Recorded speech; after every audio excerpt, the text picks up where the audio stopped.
Checking 1, 2. Check 1, 2. Okay.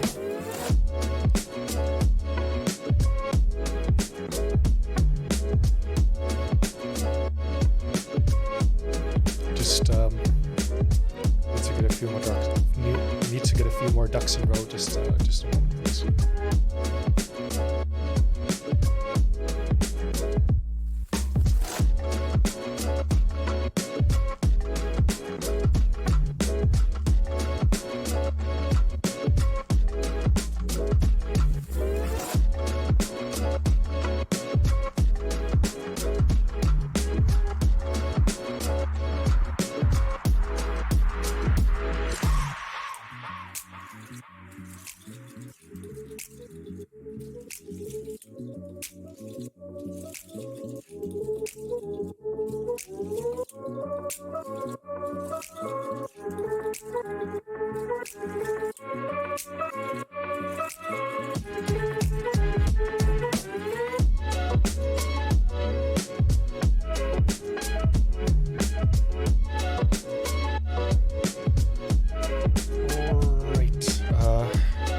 Guys hear me okay?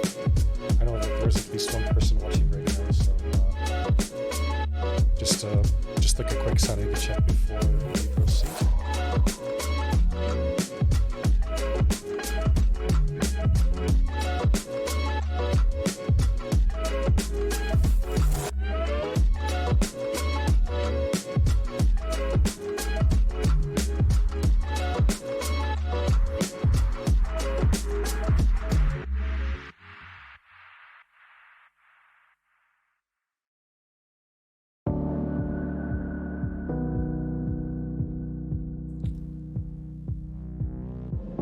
Alright, might as well get started, I guess.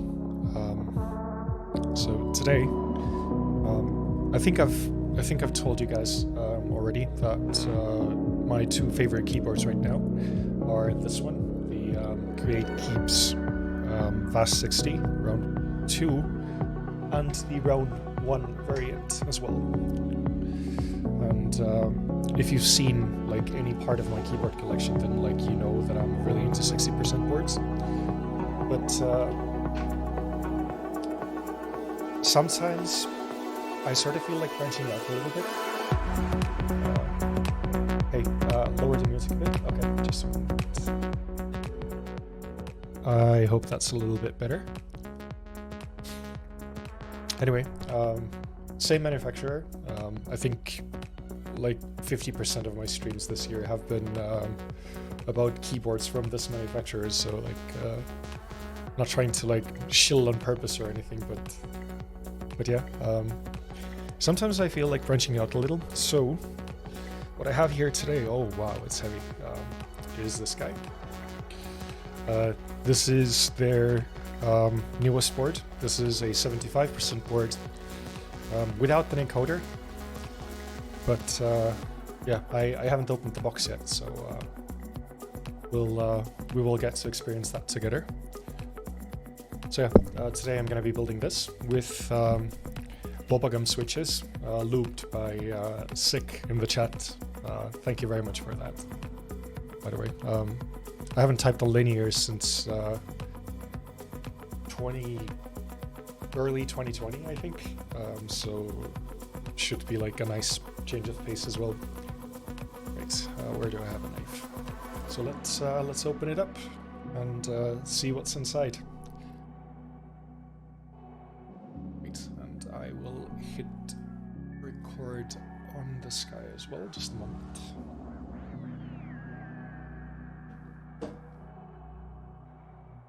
All right, there we go.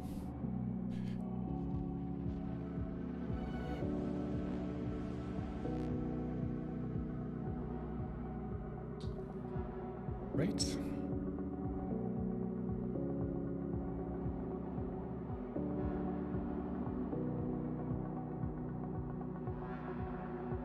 This here says Thera 7.5 Team CreateKeebs. Design reference Santorini. So this board is themed after the city of Santorini, with these cool little pagoda-looking houses. I'm not sure if like any of it shows up on autofocus be wonky today. Yeah, well, that's Panasonic for you. Right. So it's nice packaging. Let's see what's in the box.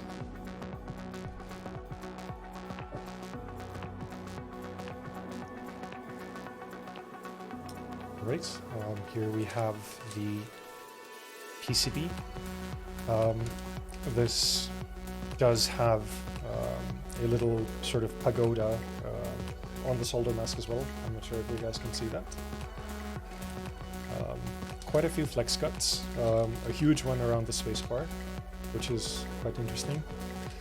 But yeah, this is going to be a plateless board, so we should get like a decent amount of flex out of this.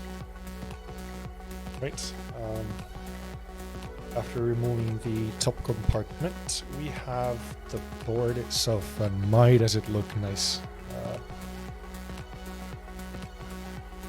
So some foam here. Here's something that the creator included for everyone that backed this board for free. This is a Christmas themed badge. Let me fix the autofocus. Dang. Hold on.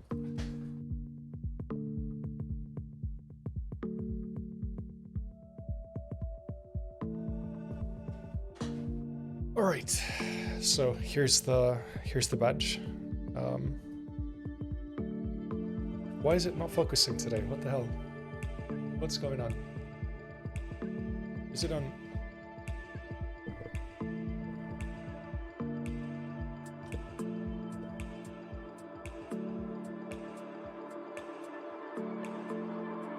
There we go. Right, we should be able to get that into focus now again as well. There's a Christmas themed badge, like a little Santa hat kind of thing. I did get a second badge option as well. This is the anodized black one. So it should be just like the blue one, just well, without the brass and fully black. Here we have some gaskets and small hex wrench, case feet from what I can see. Then we have the board itself. Let's try and get that out of here. Whoa, this is heavy. This must be like 2.5, maybe like 3 kilograms unbuilt. But yeah, it looks very, very nice, as you should be able to see.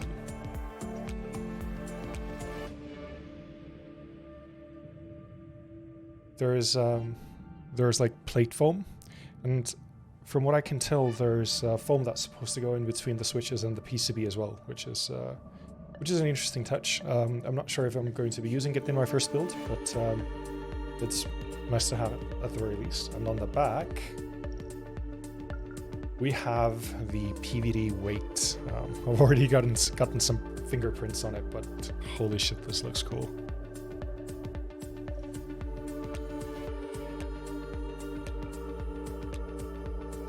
So yeah, this is what the board looks like. I'm really happy with this. Looks super cool. From what I can see, there is absolutely no blemishes or no spots or anything in the finish. So like this feels and sort of carries itself like a very, very sort of a high-end board, which I'm pretty happy about. So yeah, looks really, really good. I mean, you're going with silent switches, might as well put in all the foams. Well, not all of them. Like, I feel like putting in all of the foams sort of mutes it a little bit too much, with most keyboards at the very least. Let's let's put the feet on the board, and then let's take a closer look at the PCB and start working on that.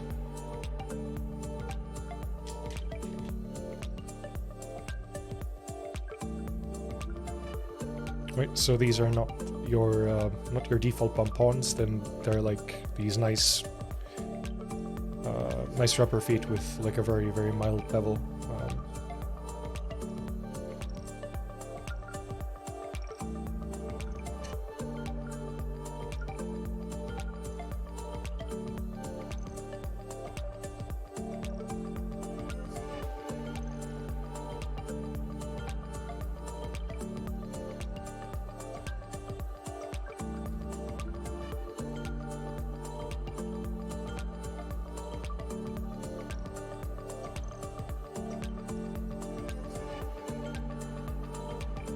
This board with black badge and GMK dark.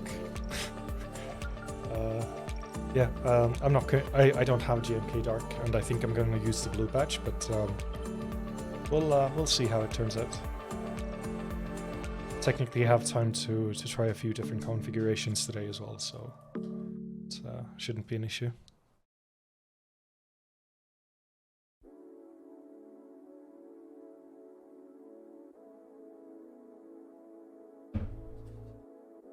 Alright, that is the feet on. You know, I'm a sucker for minimalistic boards. Yeah, I know. Right. Okay, so like at first glance, the angle of it is a bit more steep than the angle on the VAS60, which I'm used to.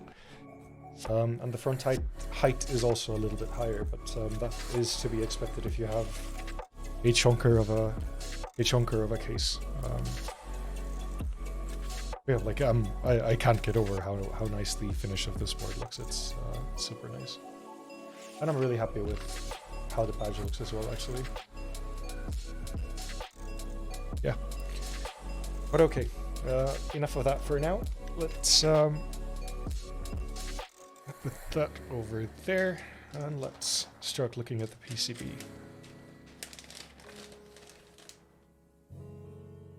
All right, so as mentioned before, quite a few flex cuts. It is fairly flexy. Well, I mean, at least flexier than a normal slab would be.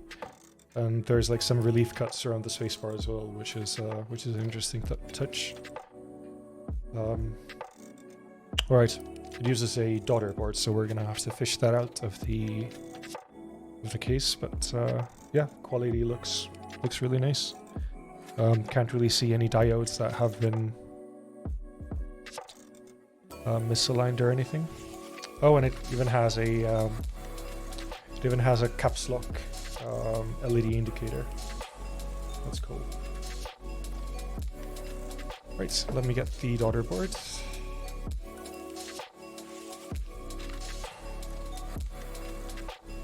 Saw it here somewhere. Okay, I think I'm gonna have to unscrew this first. Right, let's see.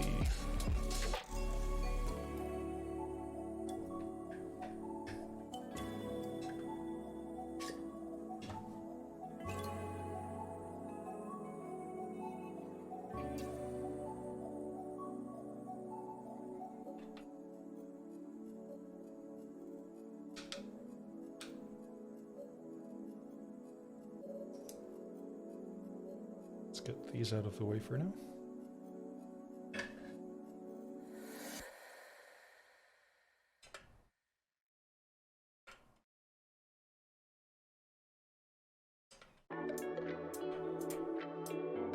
Okay, one really nice change from the previous ports from this manufacturer is that the screws are magnetic. Yay!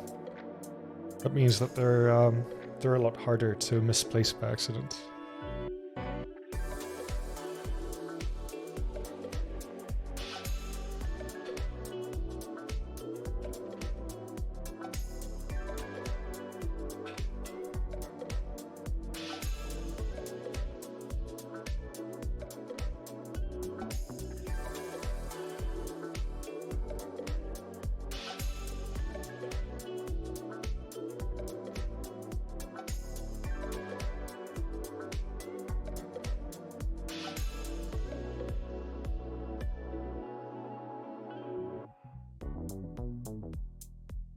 So how's everyone been doing recently? Like, I haven't streamed for a while and been kind of missing it. Primarily I haven't streamed because I haven't really had anything to stream, if that makes sense. Like, I did have like a few keyboard related projects in mind, but never really got around to doing them. So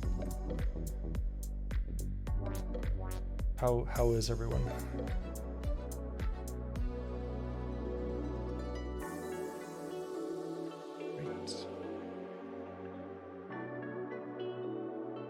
Which way does this go? Okay.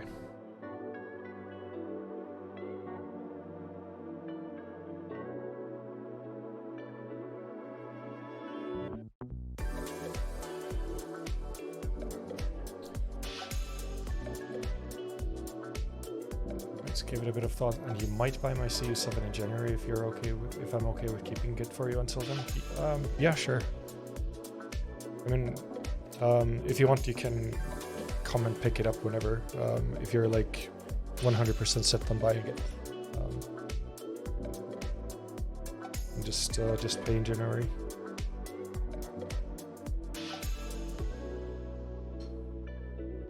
Right.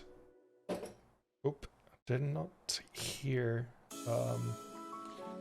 any noises indicating that an USB device has been connected, so wonder what's up with that.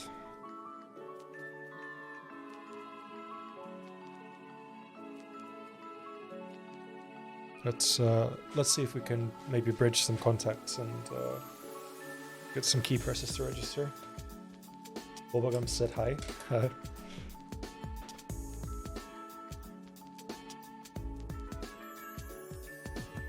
All right, we are getting switch hits, so that's good. Let me switch over to this view, and let's go over all of the keys.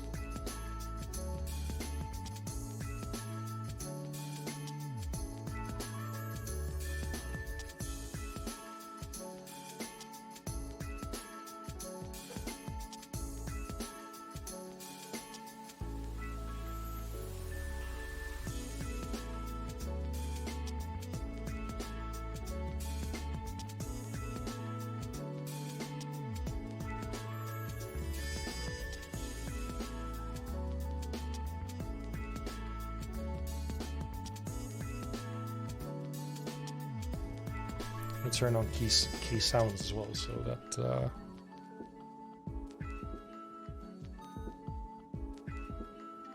get some sort of an auditory confirmation at least.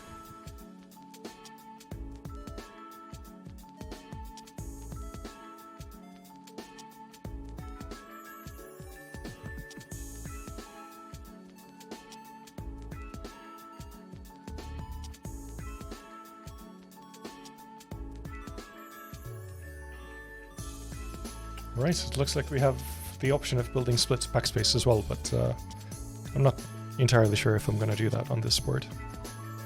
Need to have some variety. Plus we do have the F row and then like the little cluster of 3 more keys to the right of it as well.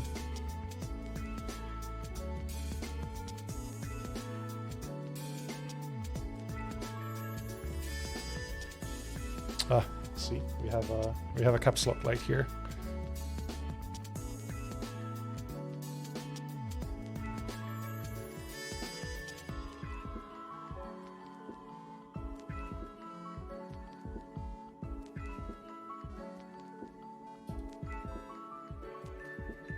Right, we missed A.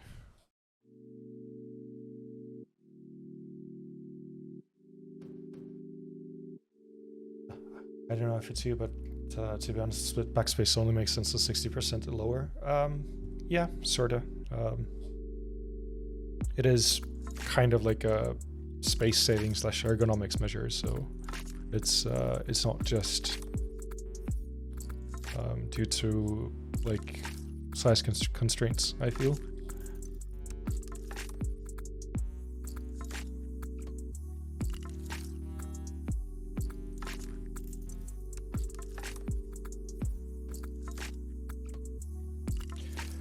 Alright, so I just realized that, oh, never mind, it's not going to have a long, it's not going to have a long right shift, because it runs a 1.75 U cap there. Okay. Alright, looks like all of the keys or all of the contact points on the PCB work just fine. So I guess we can proceed with stabs. I will quickly go ahead and just remove this from here.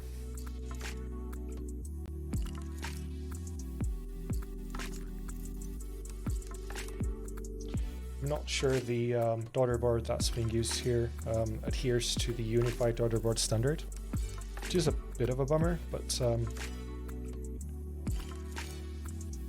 it's not too big of a deal. Hopefully we won't wreck it. All right.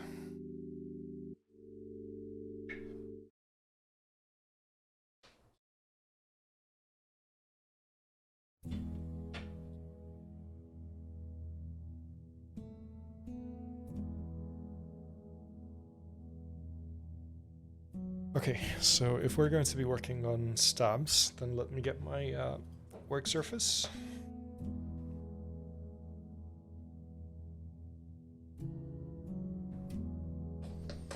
And some supplies.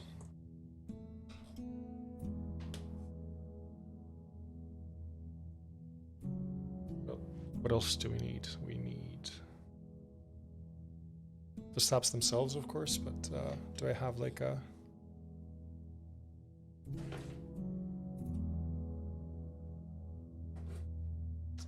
There we go.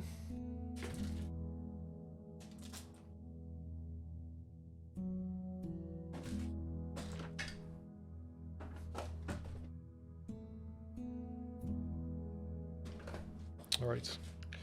So layout-wise, we actually have a few options here. Let me quickly try and pull them up.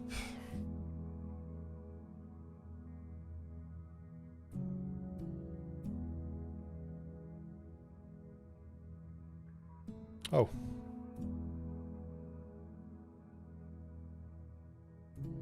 Okay, so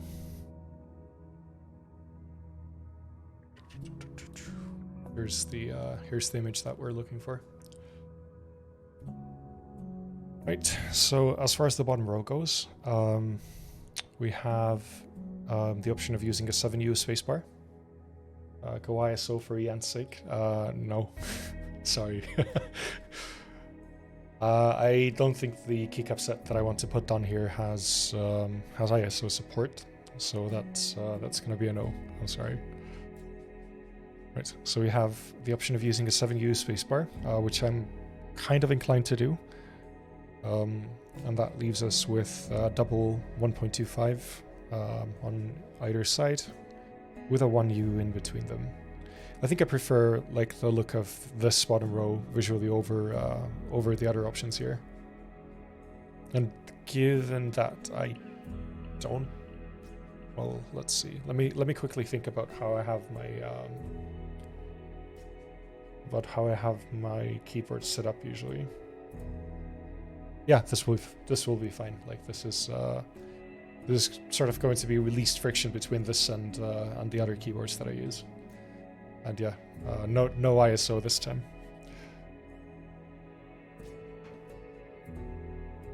So let's get started with the stabs. I actually didn't find my 205G0 today, so I'm going to be using Tribosys 3203 on the sliders, and then this XHD BDZ messy stuff on the wires. Right, so we need at least one of these guys. So this is a 7U wire, and then we have the left shift, the enter, and the backspace. So 3 short wires.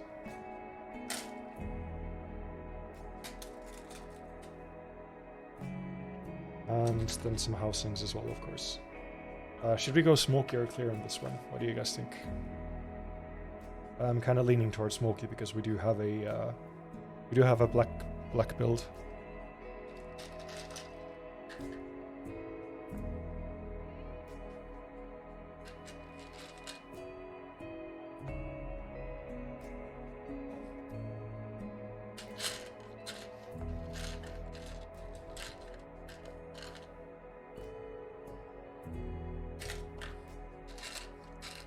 I need to fish out some stems from here as well, so it's a bit more difficult than I anticipated it being.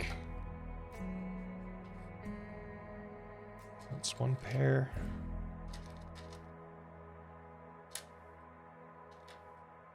Second pair.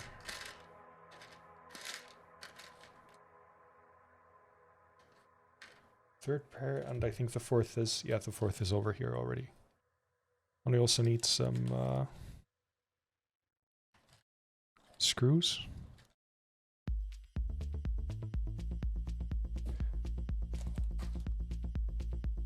And some of these guys. I think I have more somewhere here. Oh. Yep. Right, is that everything?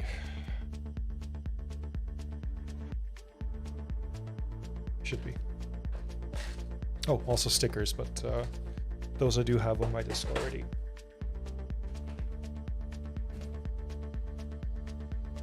Okay, so let's start by disassembling all of these first. Zoom in a little as well.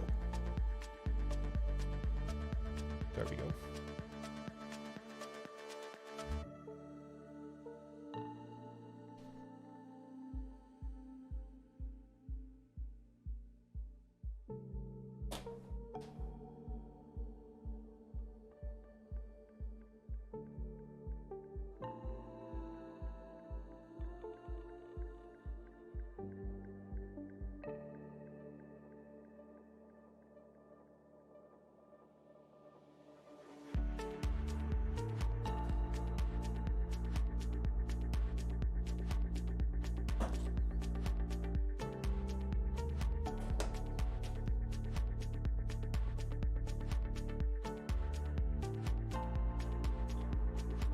Okay.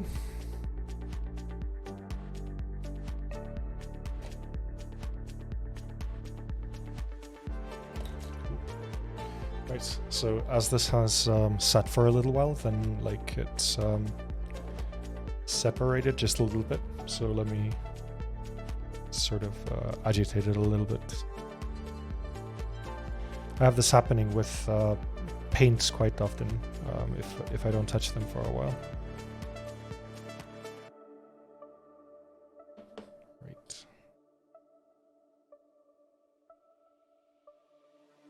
Let's do the housings first.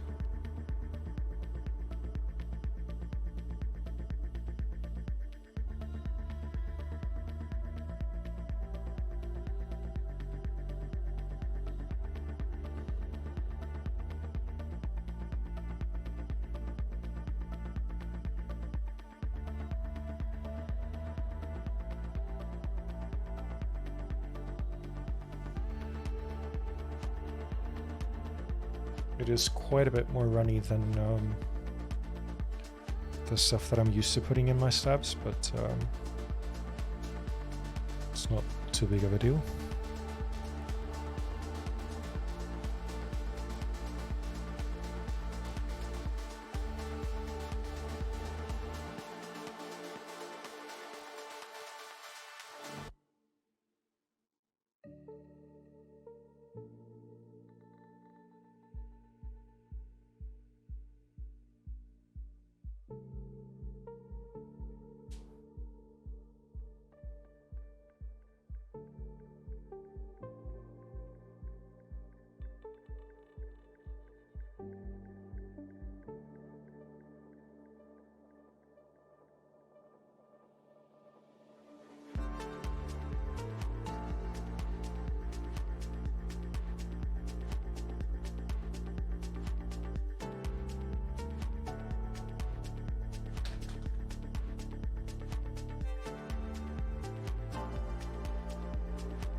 is that?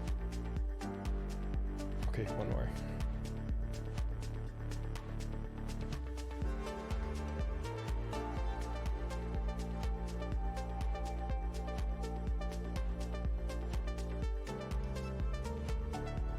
Okay. Next up, let's lube the sliders.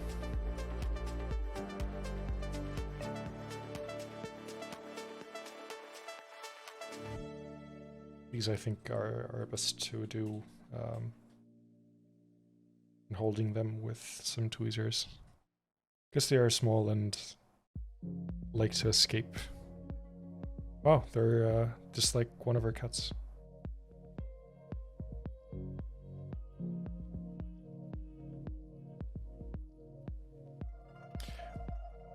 On the topic of cats, we did decide to keep the two newbies as well. So Safran and Suzy now have found their forever home with us, which we're really, really stoked about.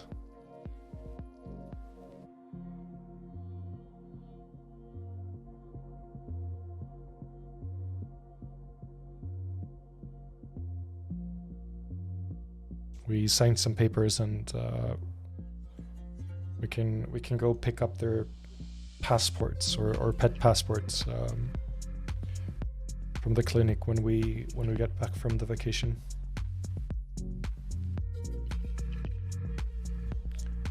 We're going on a holiday, yeah. Our plane is going to leave in about 14 hours. We're going to be spending around 2 weeks in Tenerife, and then maybe a week in Barcelona. So it should be like a nice chill holiday. It's not like awfully warm there right now either. It's like 20 plus Celsius, which is like preferable to it being 30 or something outside. So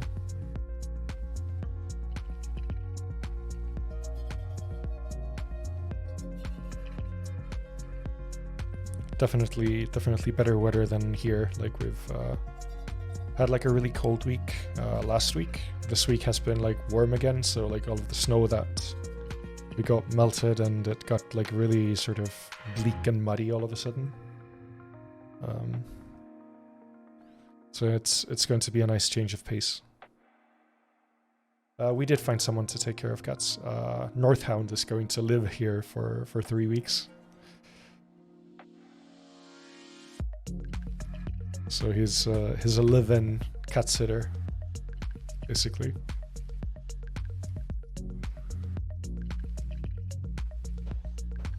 Okay.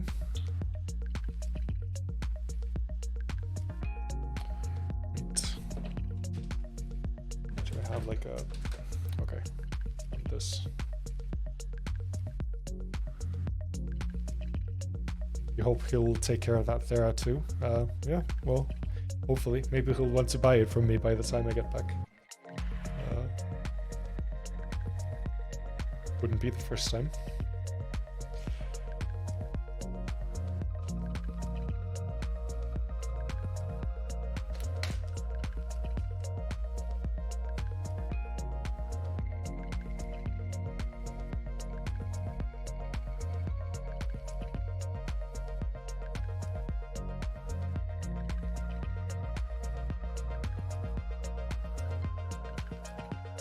Okay, actually, before I start lubing the wires, let me quickly assemble all of them.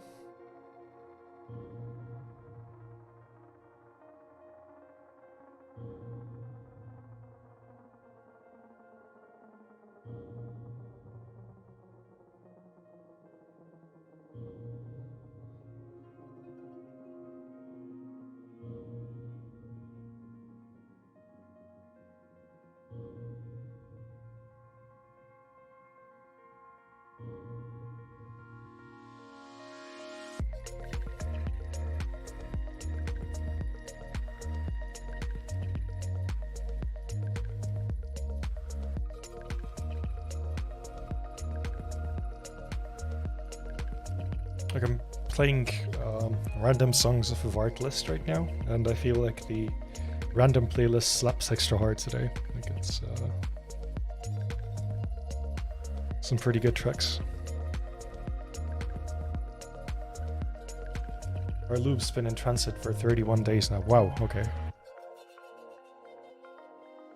That's a few days.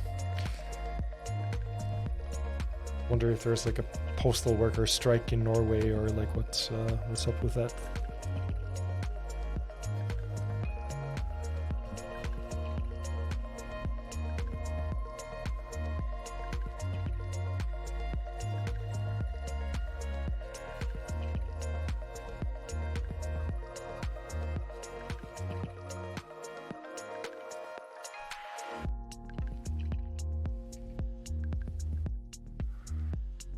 Okay.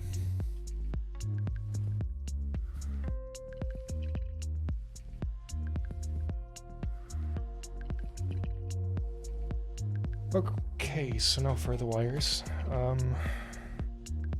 Let's just get elbow slip in there. I already balanced those, so they should be fine.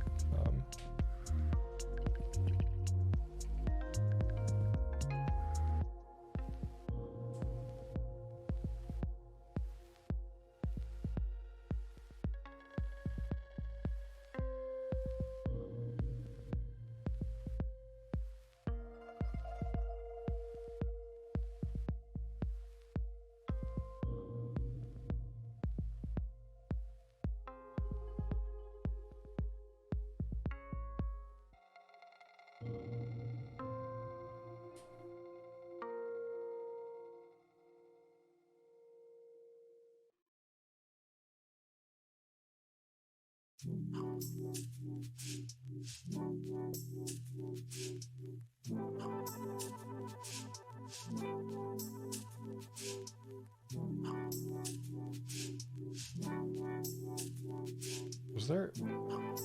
Huh. So apparently I have smokey stabs from 2 different runs.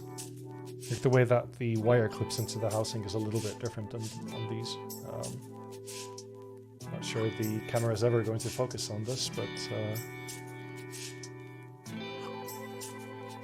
that's interesting.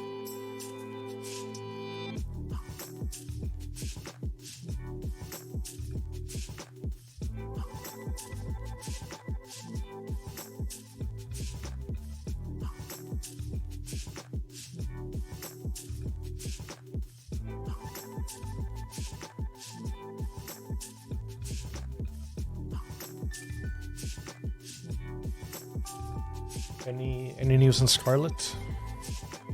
How are our TKLs doing?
Okay.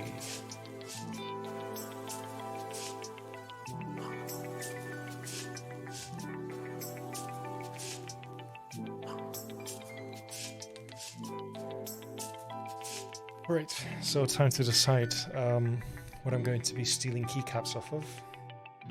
Might as well just get them off of the board in front of me, I guess.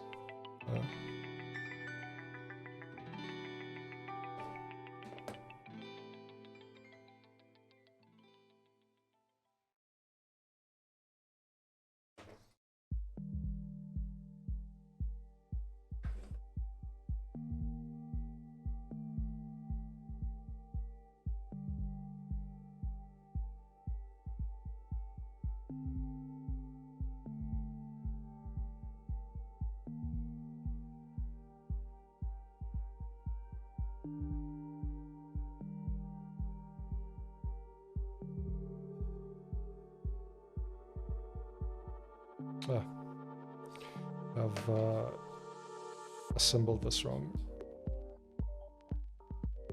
There we go.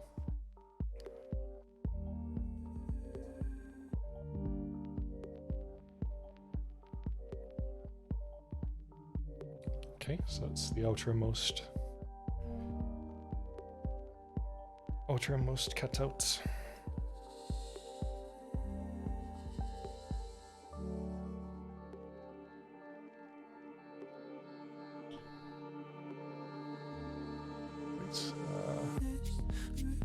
Right, someone wants me to buy followers and everything, so I am going to say a hard no to that.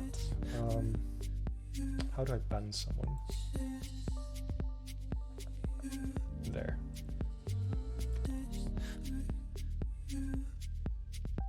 Funny that its name is Johan. Yeah. Also, hi. I hope you're not too sad over me not building this in ISO.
I think this might actually be the first keyboard that I'm building, or like the first custom keyboard that I'm working on that is over 60%. So that's something off of the bucket list for me.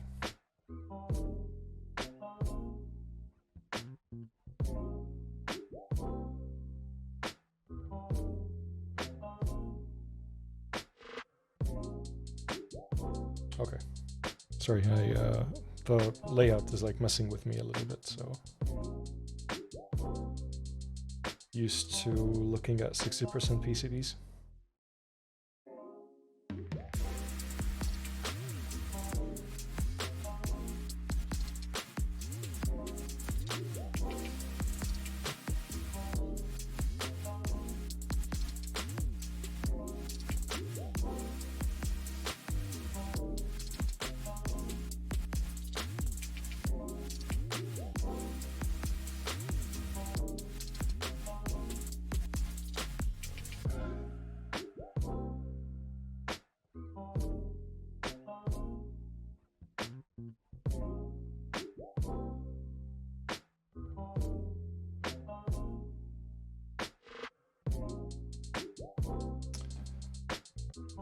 Alright, that is the stab stickers applied. Let's screw the stabs in and see how they feel.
Okay, that is our stabs attached. So let me put away the rest of the spacers and the screws because we don't really need them right now. And then we can get to fine-tuning if need be.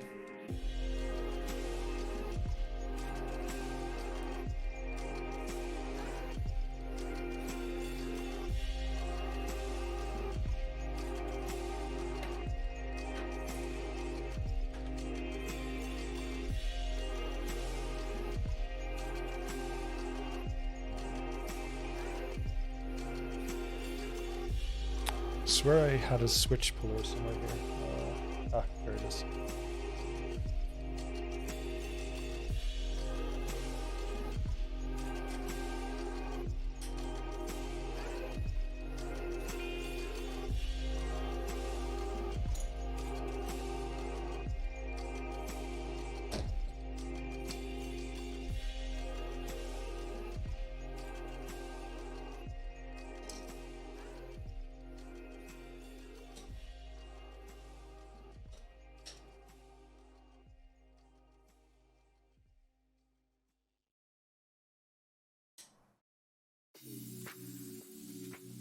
Wow, that's okay.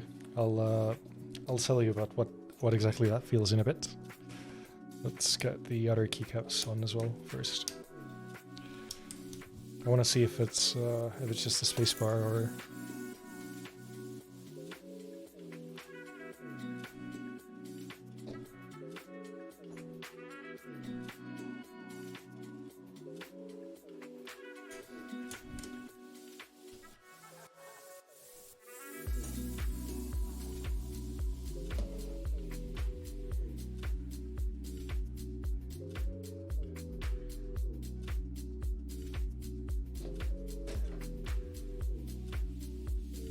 Alright, and we need to steal one more keycap off of somewhere.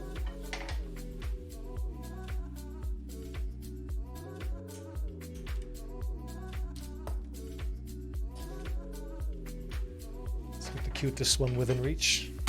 Ooh. Okay.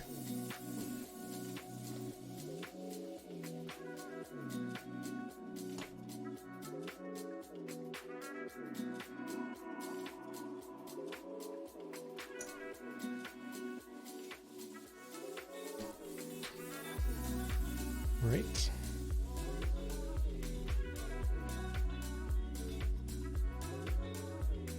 So, as for what they sound like, they don't really sound like anything because, well, I may have forgotten for a moment, but this acutely reminded me of the fact that we are dealing with silent switches. They feel like nice. Like that's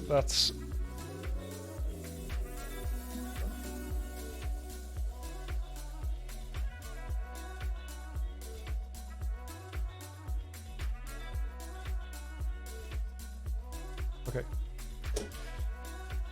So since they are silent switches, and since I did apply stab stickers, then the combination of these two things kind of means that the bottom out is very, very quiet.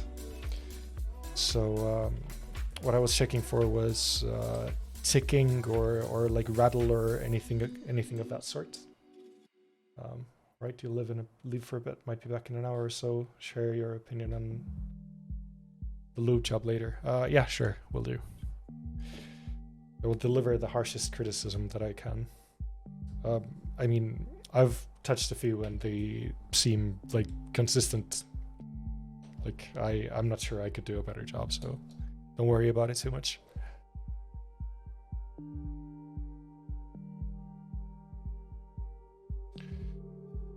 All right, now that we have the stabs assembled, I guess we can get to soldering. I'm not going to be using the plate foam. Well, we're plateless, but this is plate foam in the sense that it goes around the switches. And I'm also not going to be using the PCB foam or the PCB top foam. this would very likely mute out the bottom mounts even further, which, I mean, I'm trying to build a keyboard and not like a stack of foam, so that's a nope for now. In the future, like if I rebuild it with some clack ear switches, then I might like try either one of those, but for now I think just the bottom case foam will do just fine. Okay, so let me quickly grab my soldering iron.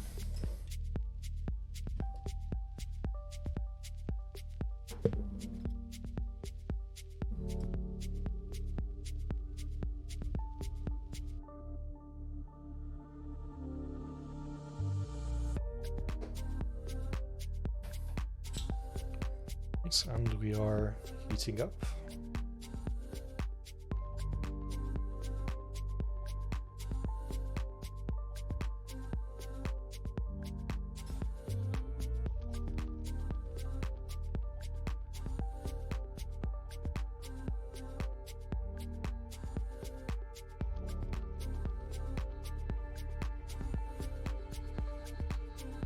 Right, looks like the grip that the PCB has on the 5-pin extra legs is firm enough for me to not have to worry about any misalignment issues or anything like that. So that's really nice.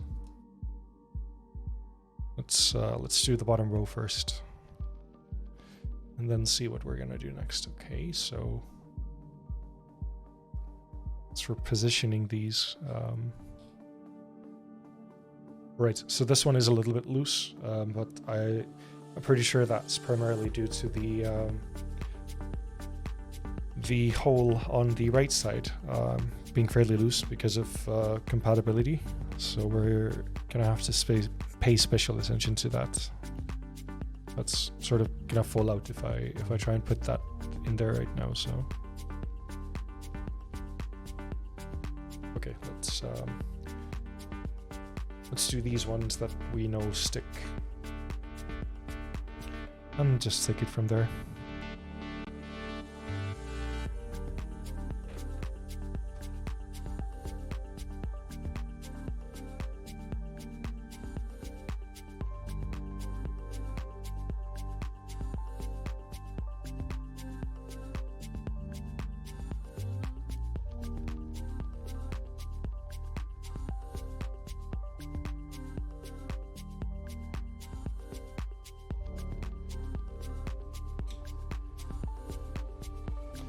No PE foam? No, I decided to not go with any because I already have silent switches.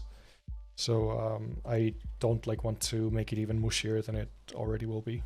I might apply it in the future with some different switches like long pole linears or something,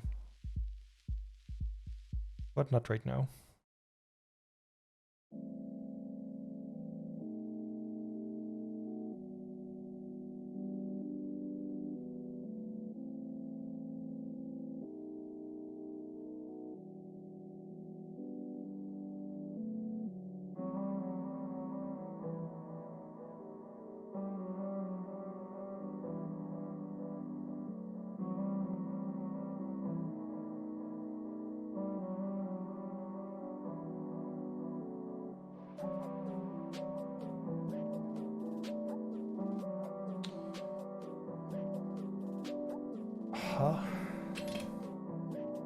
What the hell is this? We've been raided by Keebs with a party of 42. Wow, thank you very much. I really appreciate that. Hi.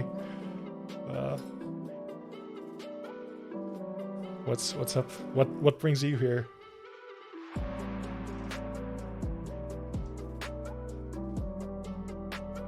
I think this is my first raid, so I'm not sure about the protocol. So I'm streaming the sport, so yeah. Oh, okay, cool. Hi everyone. It's very nice to have you guys here.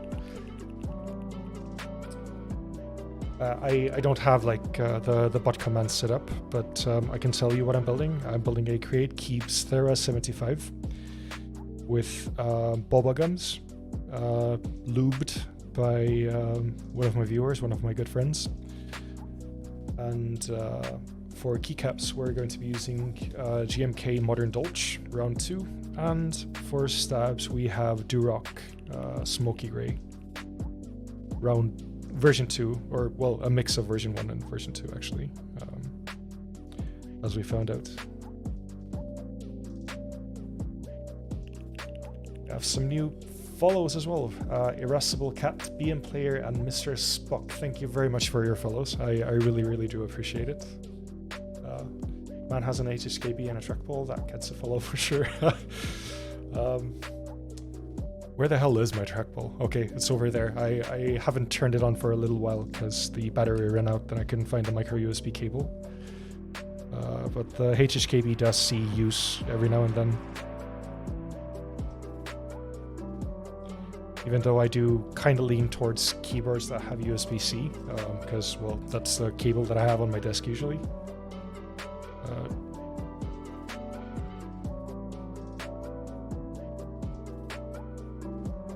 We also have a new follow from Reman P. Thank you very much. No P foam or plate foam? No. I decided to go with neither. I will leave the bottom case foam in, but for now, since we are using silent tactiles that already have like a fairly soft bottom out, then no real reason, in my eyes at the very least, to further try and dampen it. So opted to go for no. Right, as for the layout that we're going to be using, I do now need to somehow fit two 1.25 U's in here. Judging by the multi-layout image that I'm looking at, it should be the middle one here.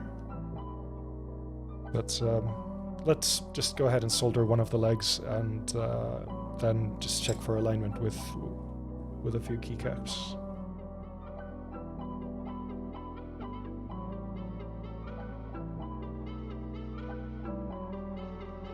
Currently using an HHKB and a HHKB JP and a trackball. Oh, okay. I've never actually typed on the JP version. Have the Pro 2. Here it is. Some nice budget artisans from one of our community members as well. We hosted our first meetup this summer, and one of us is like a huge HHKB fan, and he had like a bunch of Topre artisans lying around, so he just sort of brought the grab back basically. So I did get a few from there. Right, okay, so that's... Let's see. Right, and this should be the edge-most one, I guess. Really like the JP versions of the Taupe reports, 1U supremacy. Okay. Wait, is the HHKB Japanese version like that doesn't have like the blocked corner mods, right? It has like a myriad of 1U mods on the bottom row and like arrow keys and stuff, right?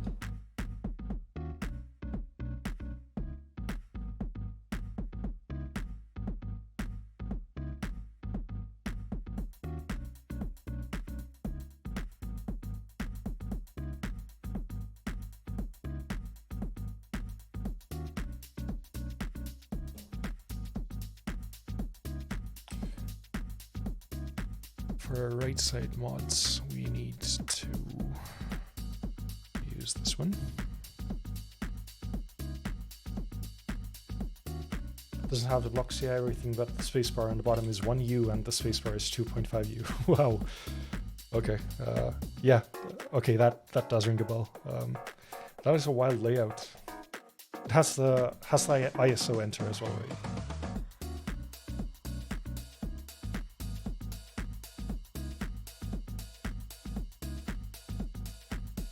Yep, okay, cool.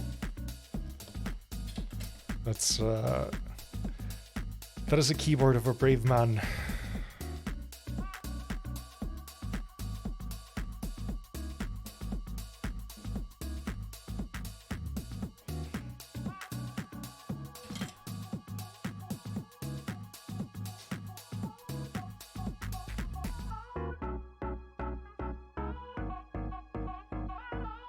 I think the weirdest layout board that I have is the very first one that I built, which was a Keebs.io coreferency.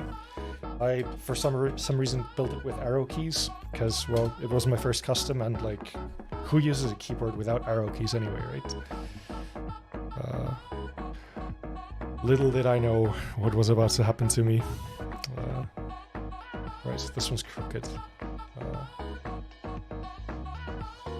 Where you want 60% size but 75% amount of buttons, the HHKBJP does the trick. Yeah. Psych, you're back. Okay, cool. We got raided for the very first time. I'm a bit flustered because of that, because I have never had the amount of viewers that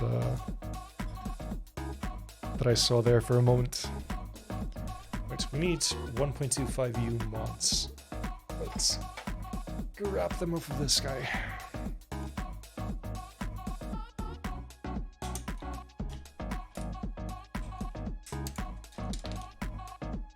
We also need a 1U mod, so let's take this.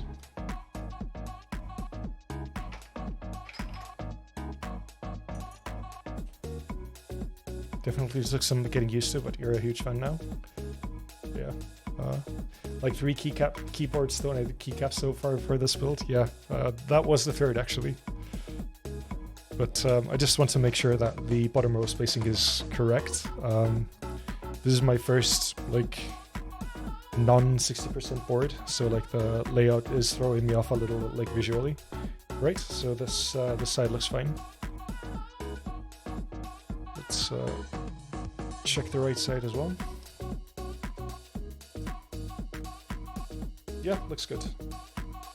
This is what we wanted to do with the layout, so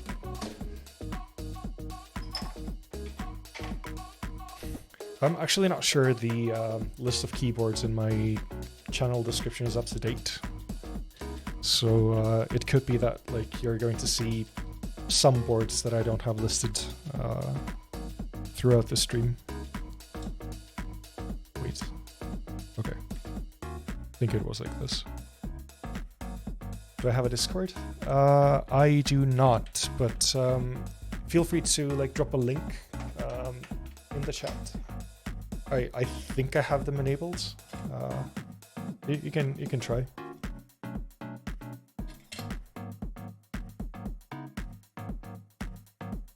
Yeah, I don't have a Discord. Haven't like really felt the need for one since I think I have like under 100 followers or something. Like no point in having one really. And I don't like really stream too regularly either, so like, or well, not as regularly as I would like to.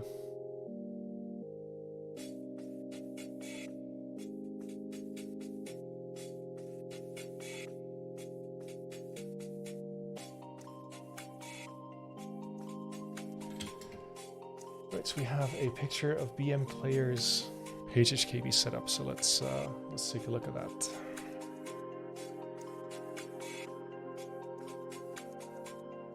Yeah, that looks wild. The 1. Well, it's actually not even 0.25, I don't think. Like the tiny little blockers look super funny on this. These are not stock keycaps, right? These are some aftermarket ones.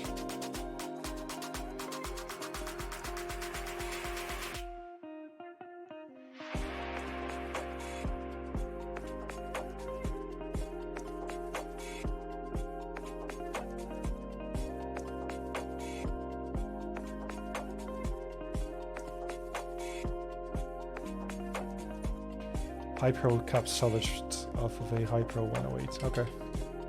Yep. One of our community members actually, a few months ago, got himself some Hypro reproductions. They were like without legends, but one sort of interesting thing about them was that the legends of the caps that they used to make the molds for them did kind of show on like the face surfaces of them. So that looked like kind of super interesting. Okay, that is our bottom row done, and like honestly, I think this was the most problematic part of this build anyway. So let's do the top row next.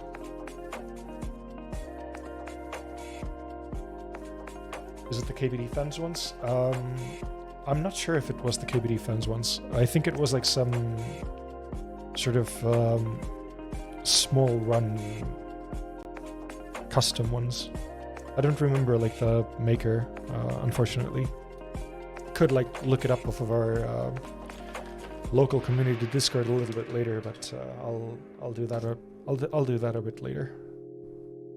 Maker triggered. How are our Theras going? Or sorry, not Theras, Scarlets.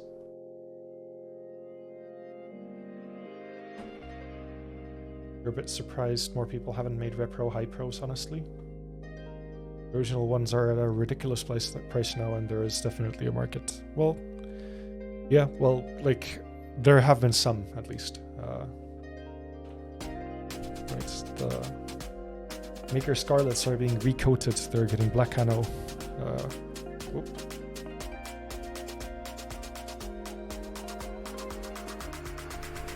When was it supposed to ship again? Like September or something?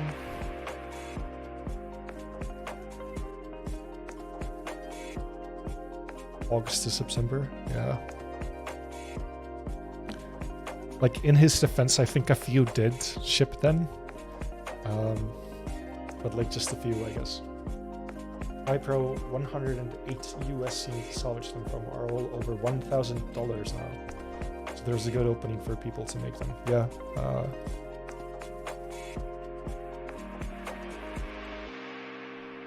I'm kind of happy that I'm not into vintage Keebs.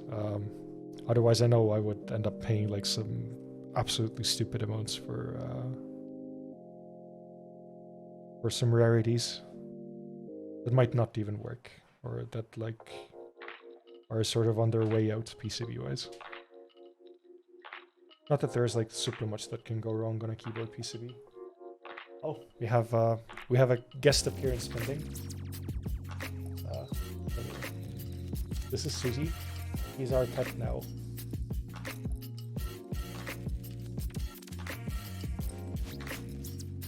Or like we decided to keep him.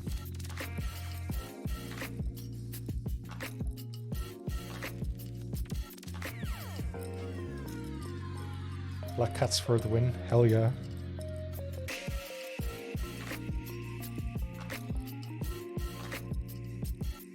Also, hi Nella.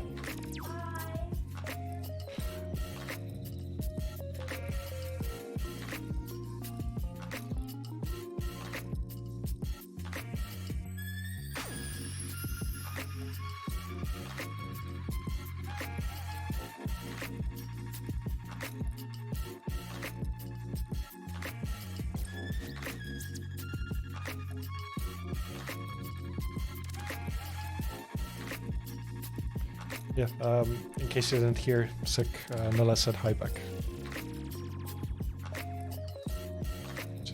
Just making sure that the message is delivered.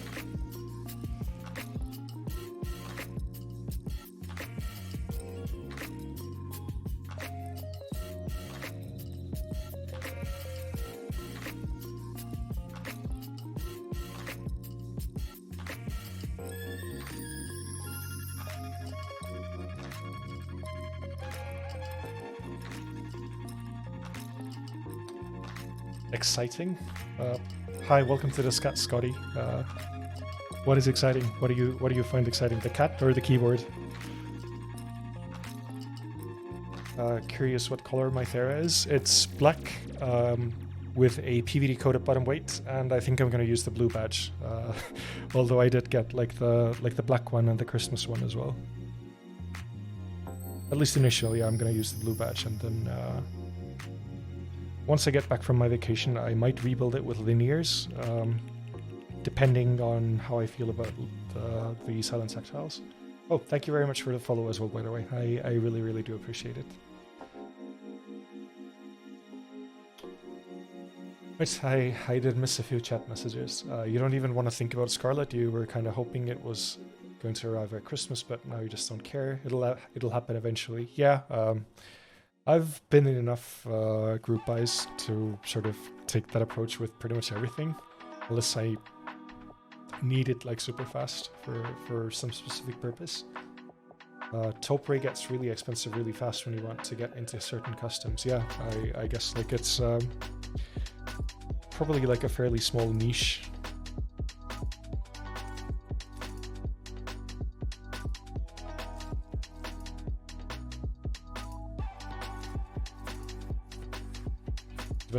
The best part of the keyboard hobby is practicing patience. Yeah. I like to tell my friends that like a good 90 to 95% of this hobby is waiting. Once they get into like the slightly higher end stuff, like yeah, you can go ahead and buy your like a tofu and an AliExpress keycap set and like have them at your doorstep in 2 weeks. But if you want something a little bit more special, then like be prepared to wait for a few months at the very least. And like especially with GMK lead times like approaching 2 years, and like honestly, I would not want to be like a newbie in this hobby right now. Like you see all of this cool stuff and you can have none of it. Unless you pay aftermarket tax.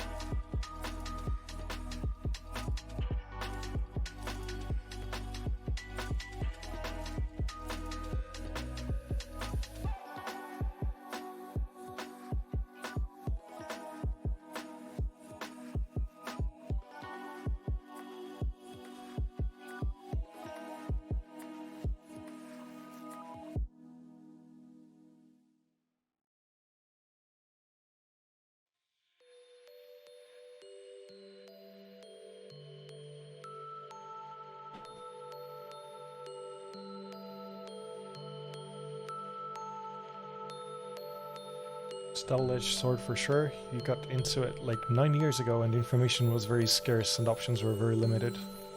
That's improved, but now it's really difficult to get your hands on anything you actually want. Yeah,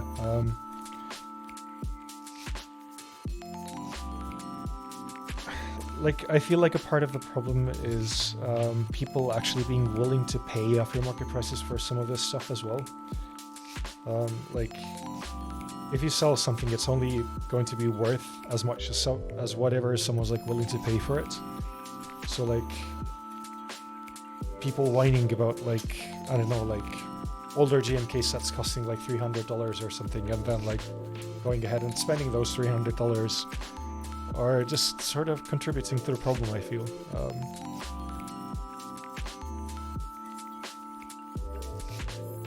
I do sort of at the same time get like why they would do that. The FOMO can be real in some cases, and like every time like a major keycap set ships, you get like a bunch of posts on the mechanical keyboard subreddit that like showcase the new and fancy keycap set, and like yeah, you can buy it for like twice the amount it cost in GB. So some people do. Ironically, 3 of your boards came this week. The Thera should be here any minute now. 3 boards in a week. Wow, that's quite a bit. What did you get?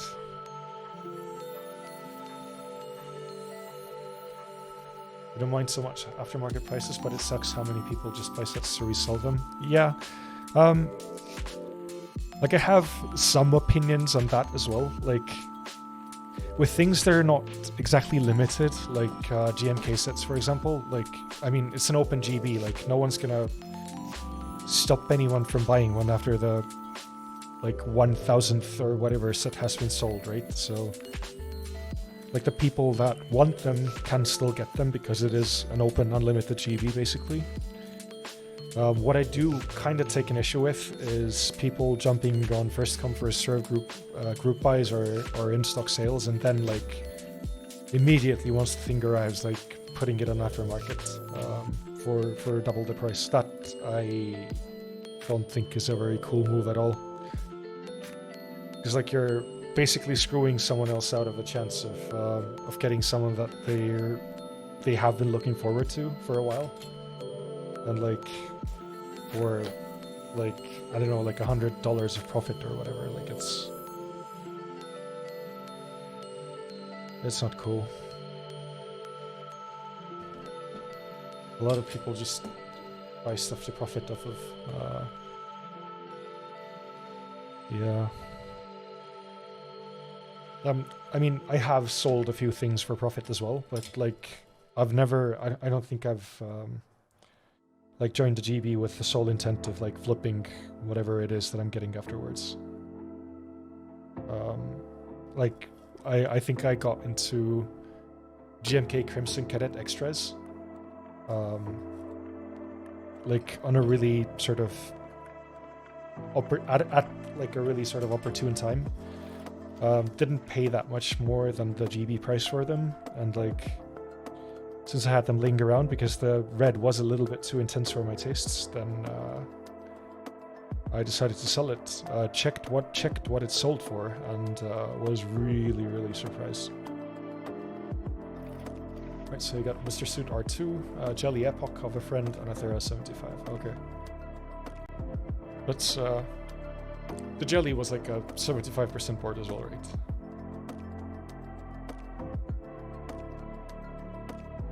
Mr. Suit was a TKL. I'm not like too well versed in anything that goes past 60%.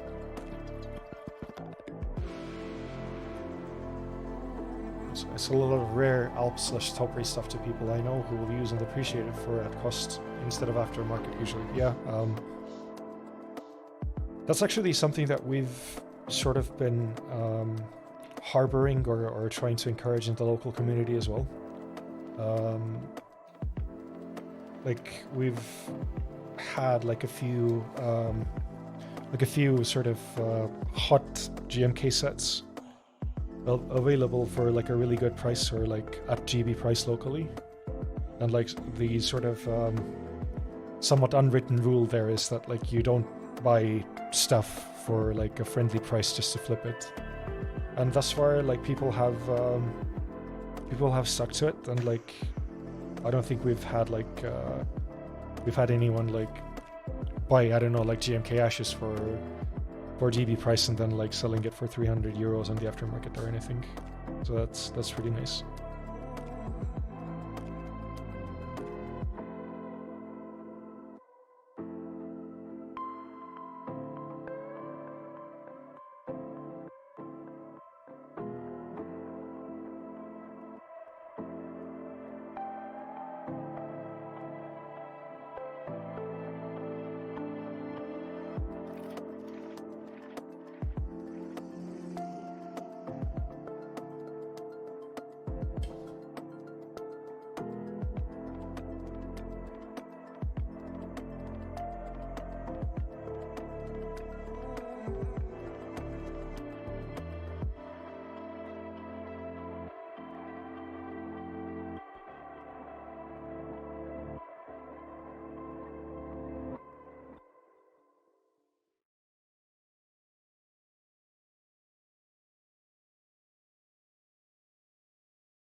Did I run out of music? Yes, I did. Let me scroll down. There we go.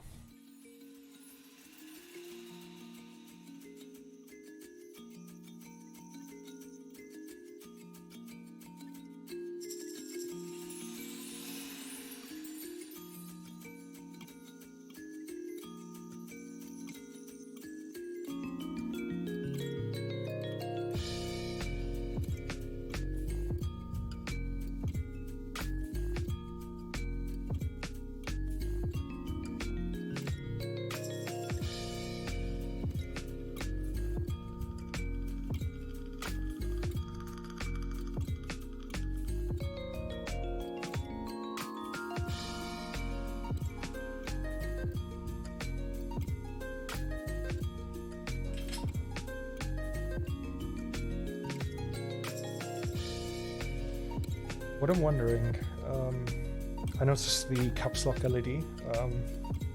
Is it? No, it only has 2 leads, so that means that it can't be RGB. That's a bit of a bummer, but like I guess if we don't like the color, we can just go ahead and turn it off in the firmware.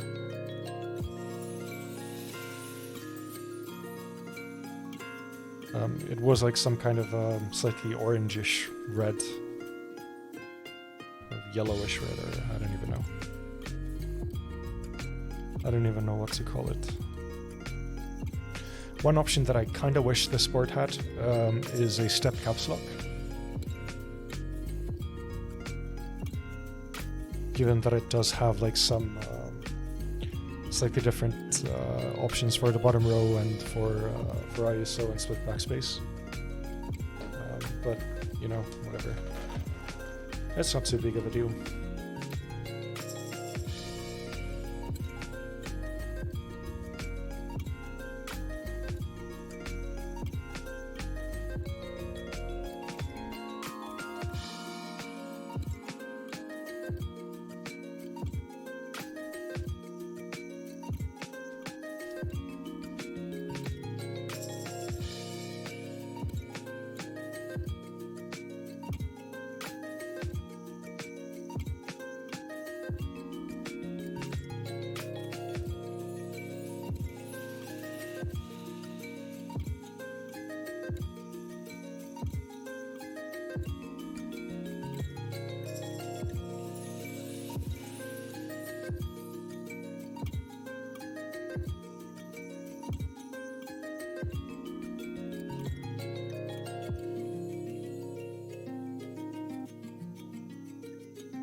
Alright.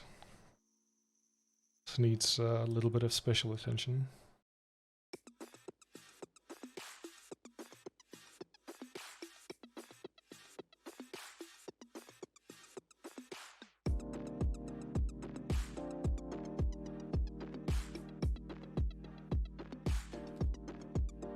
Thus far, as far as the sort of perceived build quality of Thera goes, and like the quality of the finish and everything, seems very, very good.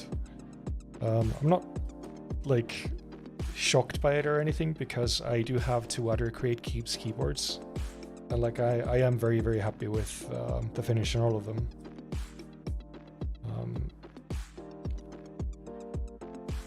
But yeah, it's the value for money definitely seems to be there.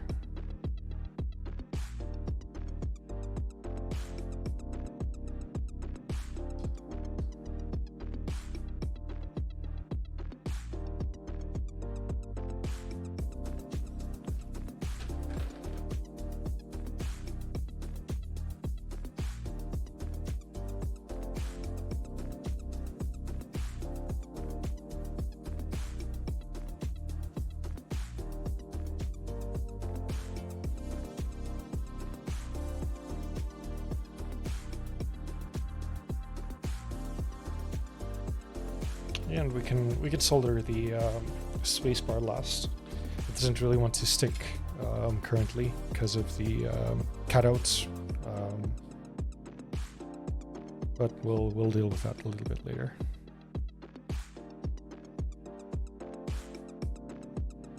Flex cuts on the PCB, even gentle pressure makes the PCB flex so much.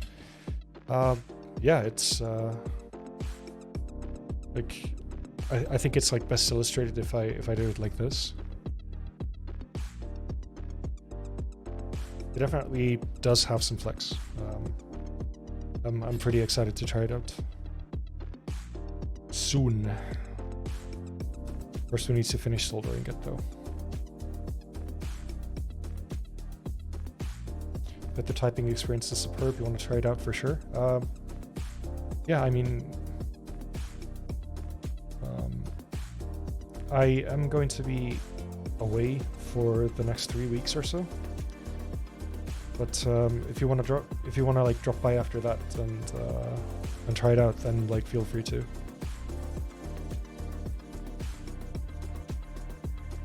Plus, I think we were going to have like a small meetup around that time anyway.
Kind of underestimated how long soldering a non 60% board would take. Not gonna lie, but like it's not like I'm in a hurry. It's not like I'm in a hurry anywhere. So hope all of you guys aren't like falling asleep or anything yet. We'll get to finishing the build at one point today. So.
nearly there. Just like a few more columns to go.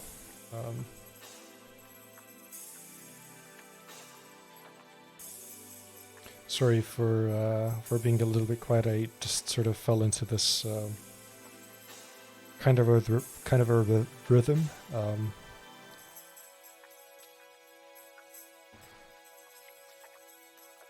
The music probably helped. It is a slightly weird track. Sorry, a slightly weird track, but one that I do like quite a bit.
Nearly done.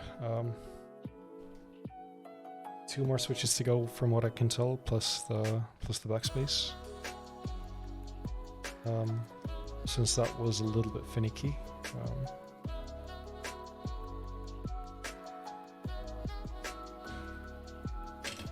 Okay, let's see here.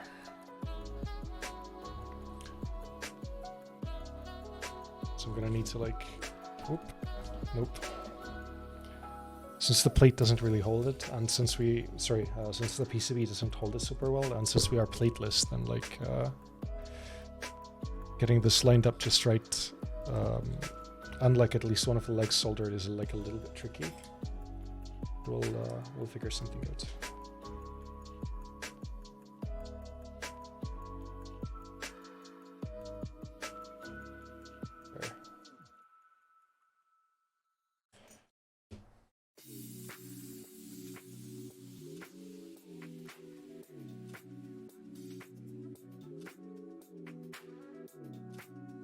All right, let's see if it's on straight as well.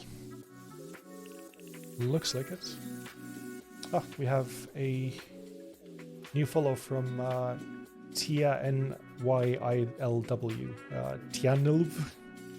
I'm sorry if I completely butchered that, but thank you very much for the follow. Bottom row? No, the bottom row is all done. So we should be good here.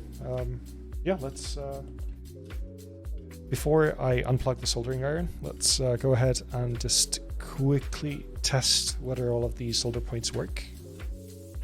And to do that, I need to plug in the daughter board.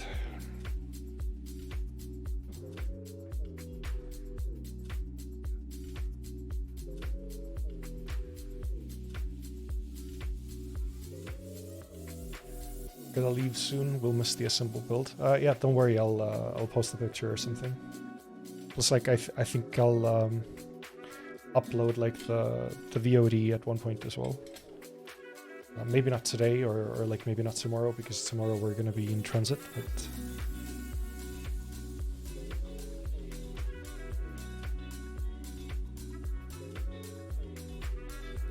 right. Let's open our switch tester, reset everything.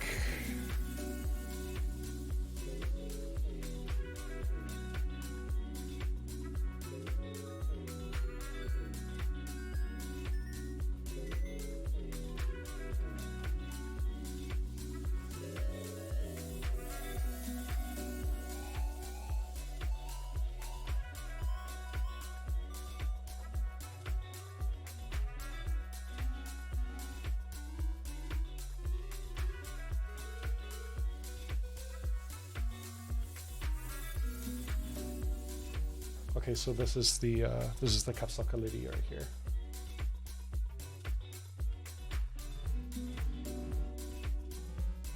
I am getting like quite a bit of flex in just one row when like pressing down on it. I'm not sure if you guys can see it. I will zoom in on it a little bit later on as well, but feels quite interesting already. And it feels like the bottom case foam is definitely necessary for it not to bottom out and short out.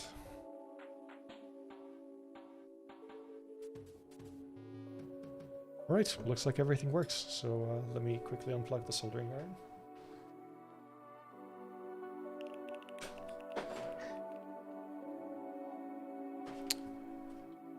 Right, and we have a new follow from Small Chungus as well. Thank you very much for the follow, I really do appreciate it. Hello, hello.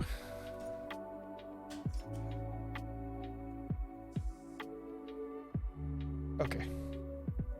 So, the next step here, I think will be putting on the gaskets.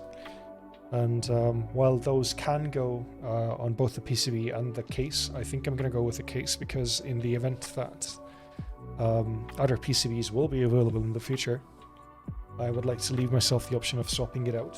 So let's see, where did I put them?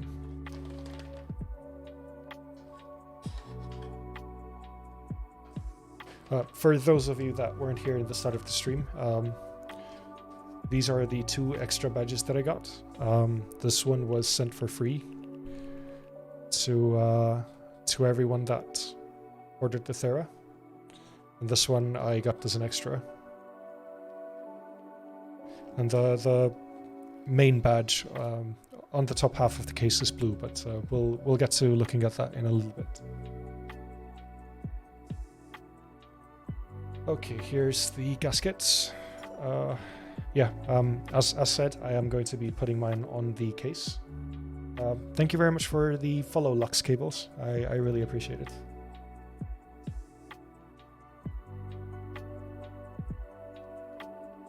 This is probably best done with tweezers, so...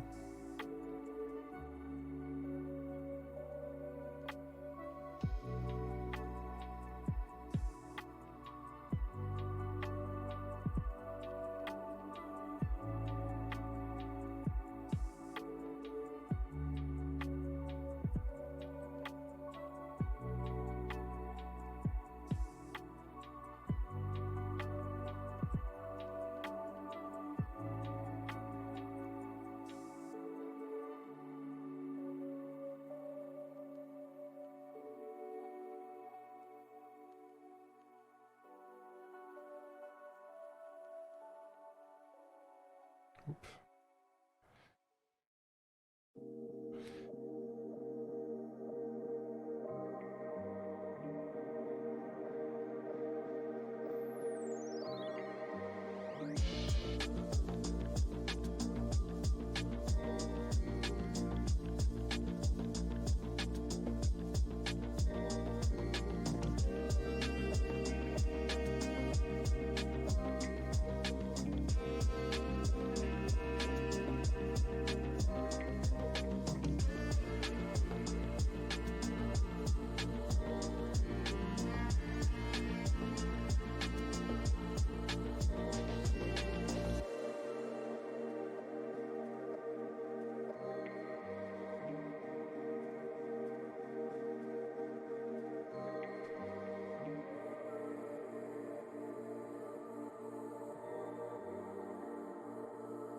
Okay.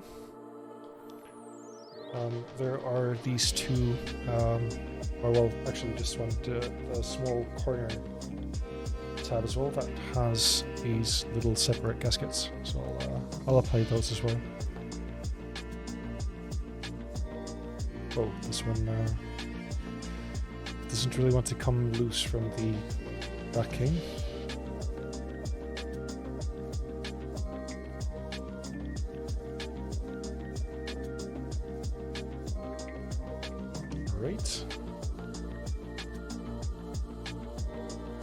Okay, so that's the bottom half done. Now for the top. And this has screws in it currently, so I'm gonna tip those out first. Is that all of them? Yeah, it is.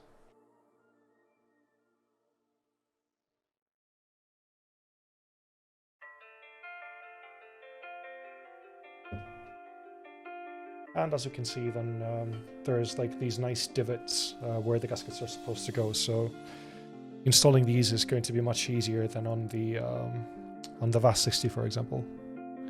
That was a bit of a pain, but we did get there in the end.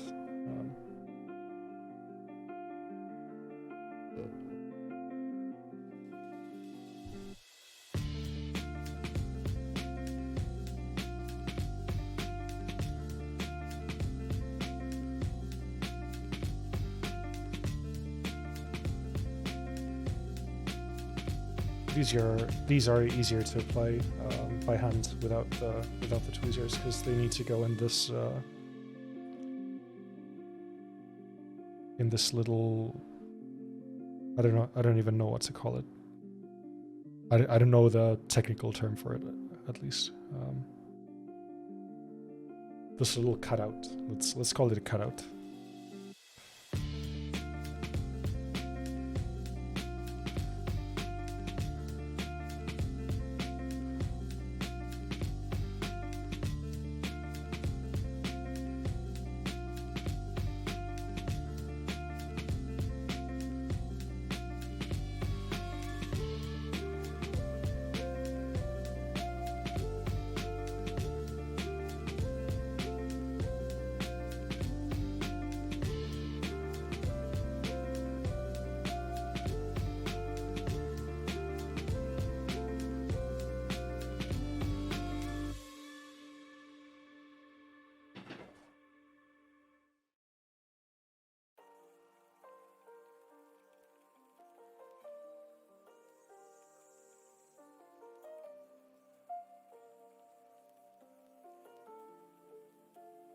Right, and for the smaller one, yep, they're here.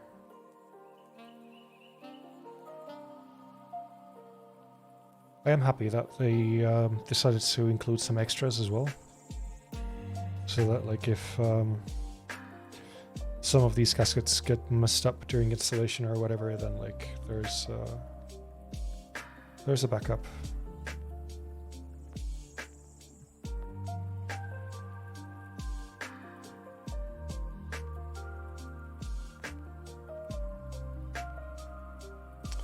Okay, that is all of the gaskets in place. So let's go ahead and assemble the board. Oop.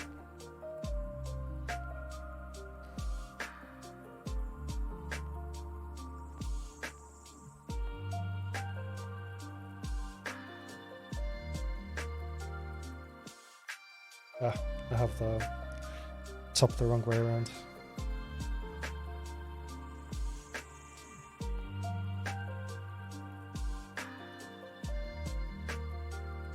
Right, getting some very mild interference from the edges of the switch housings, but okay, there we go.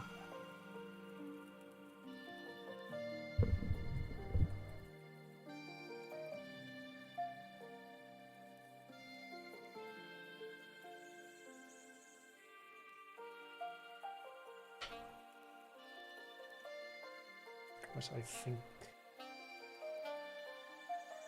Wait. Okay. Sorry, never mind. I got a little bit confused for a moment. Let's make sure that sits in there nicely. And let's assemble the case.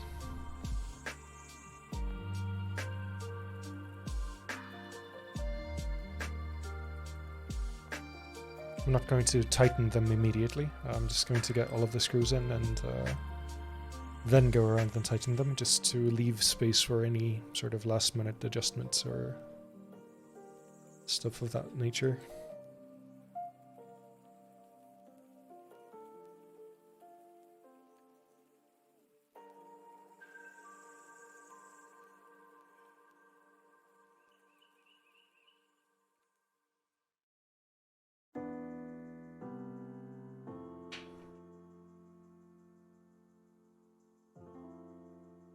fortunately, all of the screws are exactly the same as well, which is nice.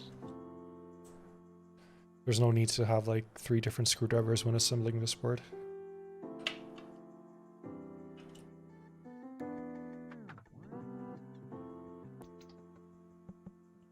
Am I missing a screw? Sure, looks like it.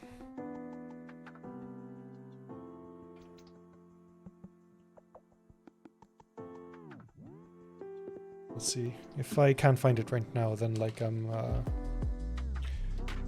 gonna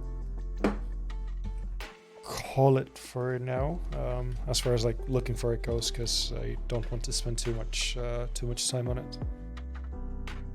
Yeah, I can't really see it anywhere, and it's nope, it's not rattling around inside here either. Soldered them in or mil-maxed. This is soldered. I do have a desoldering gun, so I can like fairly easily desolder and replace the switches with something else if I feel like it. So, all right. I can't find this. I can't find like the last missing screw right now. So I'm just gonna go ahead and install some keycaps on it, and I can just look for it later. I'll be right back.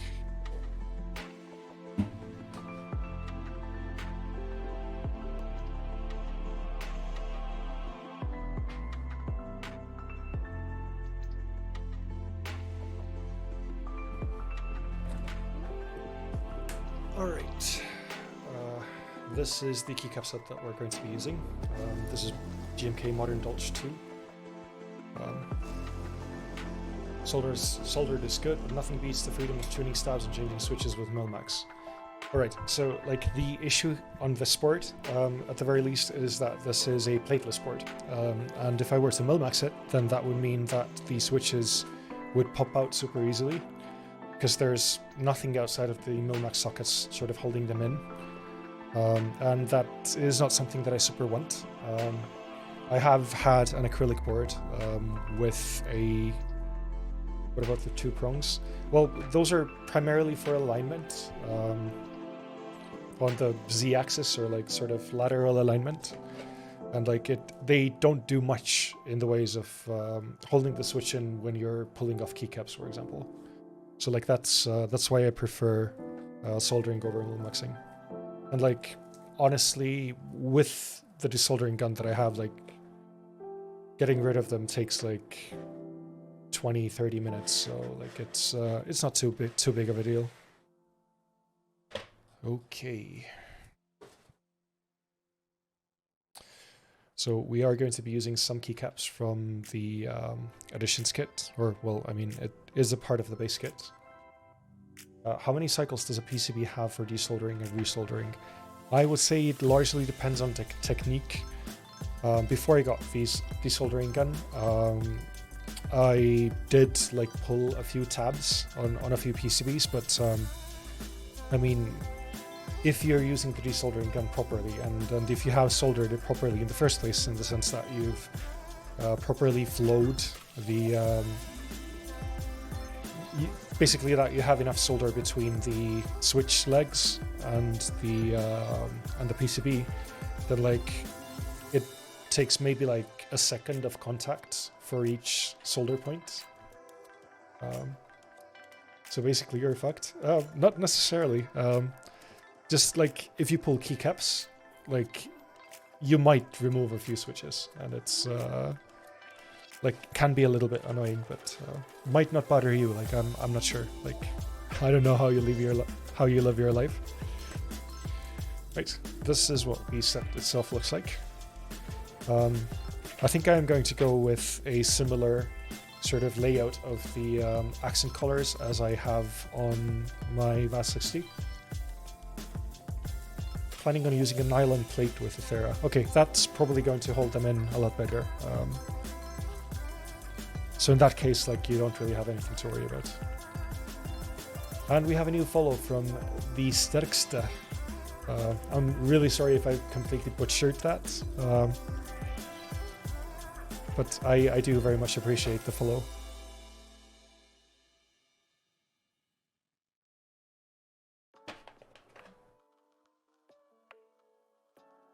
That's Dutch? Okay.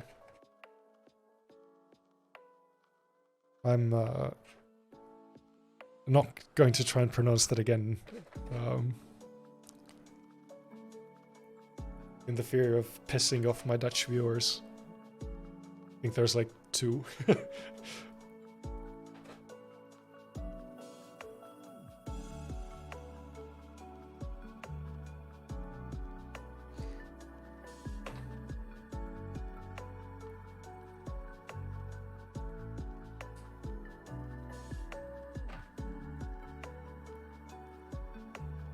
I'm already really liking the contrast between the grey, or the sort of middle grey in the keycaps, and the black case. Let's see how it ends up looking once we add the accent colors in there as well. Wasn't that far off? Okay. Whew. I get to live another day.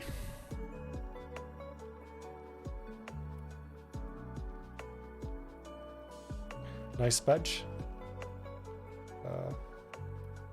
My camera is at where the badge is at. Oh, I'm sorry about that. Is that better? Yeah, that should be better.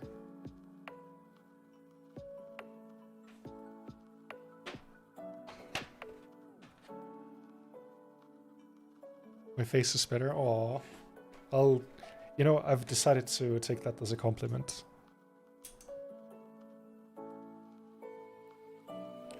I'm not gonna bring it back up. I'm gonna leave people the option of looking at the badge or looking at my face. Whatever suits them. Or whatever floats their boat.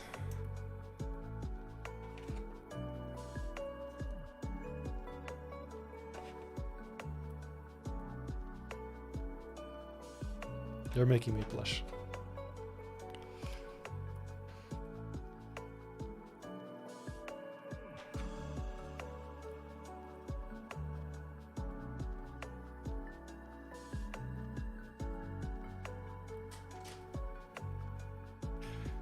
I'm going out on a limb here, but does the sterkste mean the strongest by any chance?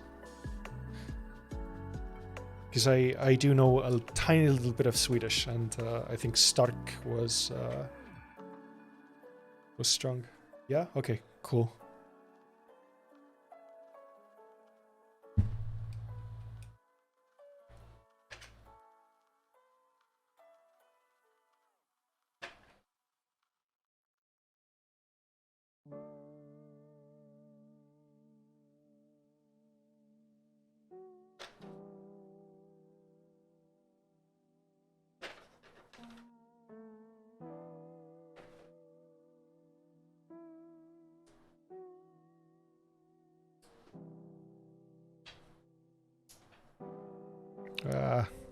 There we go.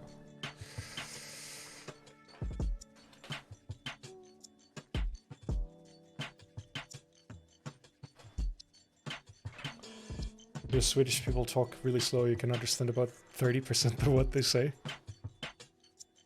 Yeah, I understand maybe like 20-25%.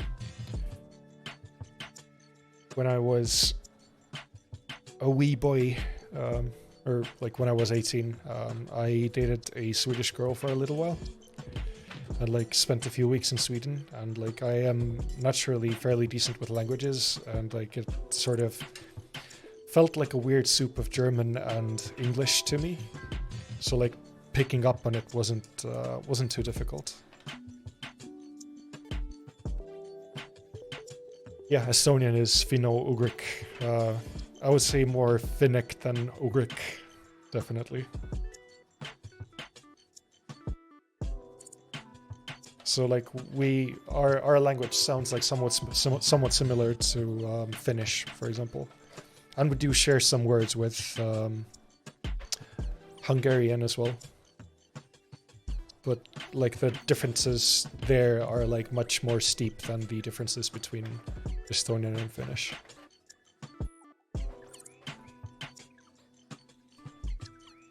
Quite a bit more pleasing to the ear than Finnish, you would say. Well, let's hope that there's no Finnish people in the chat, because they might feel a bit differently about that.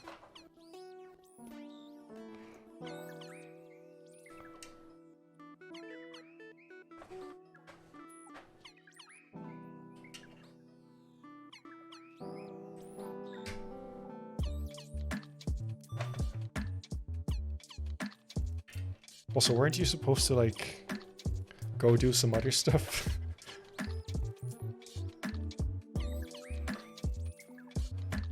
Gotta go now. Enjoy the finalized build. Yeah, we'll try and do. I'll send you pictures and like a link to the VOD. Don't worry about it.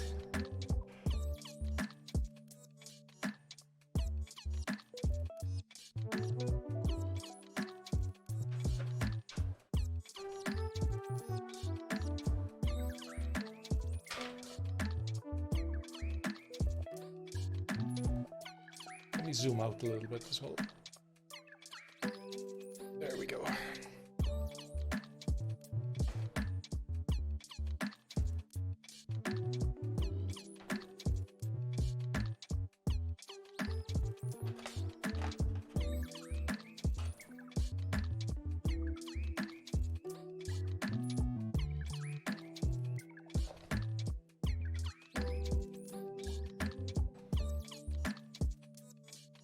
Okay, I think these are the accent colors that I want to go for.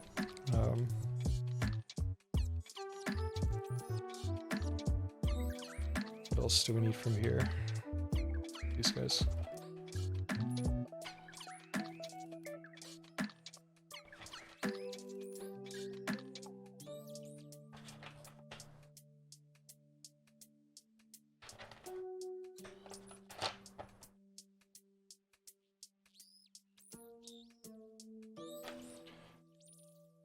Right, if I remember correctly, then these were insert page up and page down, so let's get those as well.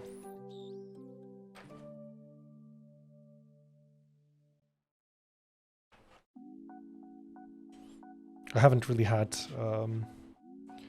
a keyboard larger than 60% from starting from the time that I built my first custom, I think. So learning to use like this little cluster here is going to take a while, maybe.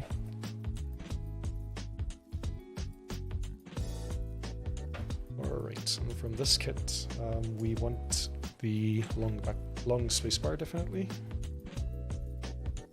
Where's my knife? I don't know where my knife is.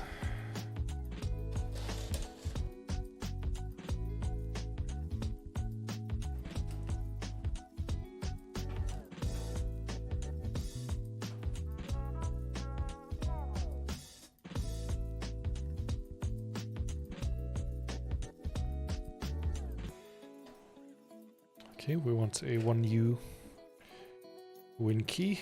We also want a 1.75U shift. And we do not have an F13, so what we can put there instead is print screen. And there we go. That's the finished build.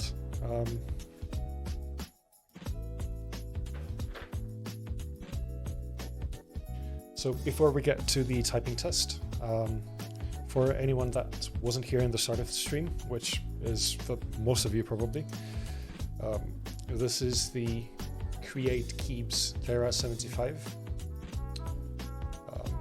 I'm going to lose my face on the screen so you can like see it better as well. There.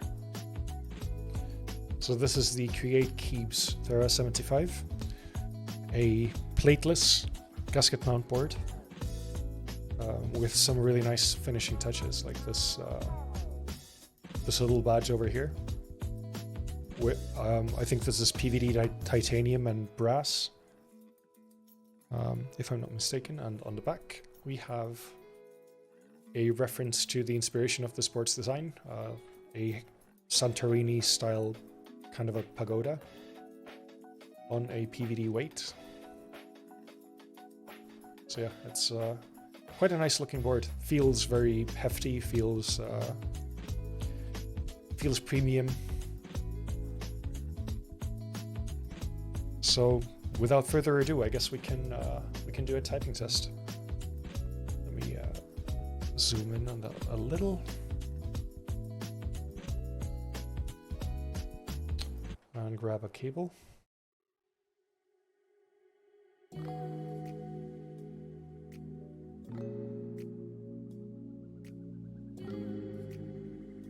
Right, let me open up Monkey Type. I've already made sure that Monkey Type matches the colors of the Keycap set as well, so let me pause the music.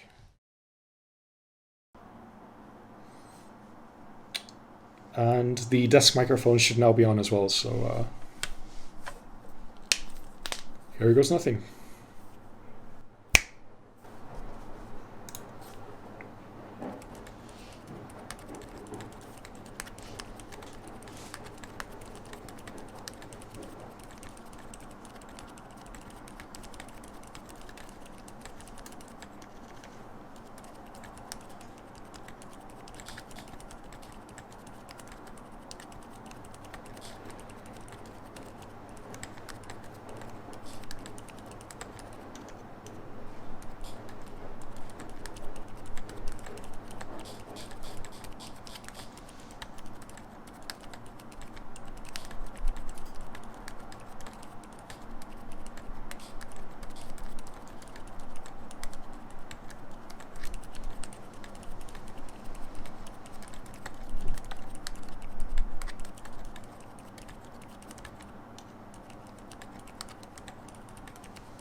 I don't know how to use non-split backspaces, but first impressions, it feels nice.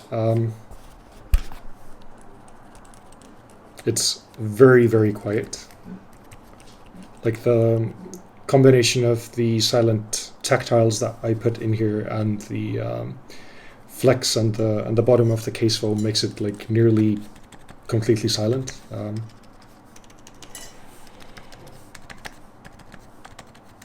And like the microphone is fairly hot. Like I can like do this, and you can probably hear it. And like this is what typing sounds like. So it's a very, very quiet board.